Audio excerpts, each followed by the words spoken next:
বাবা এখেতে মানে আজি আমাৰ থানাত নতুনকৈ জইন কৰিছে তাকে আপোনাক এবাৰ দেখা সাক্ষাৎ কৰিম বুলি আহিলে আপুনি যদি কিবা এটা আশীৰ্বাদ দি দিয়ে আশীৰ্বাদ দিছে মই মানে কোনো থানাতে মানে বেছি দিন টিকিবই নোৱাৰো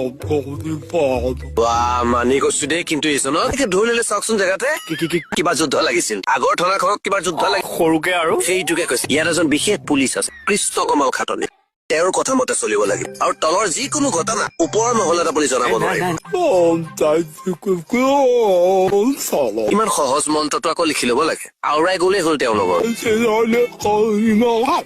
একেবাৰে বুজিব পৃথিৱীত পাপী মানুহেহে তেওঁৰ মন্ত্ৰ বুজি নাপাব দিয়ক দিয়ক দিয়ক কওক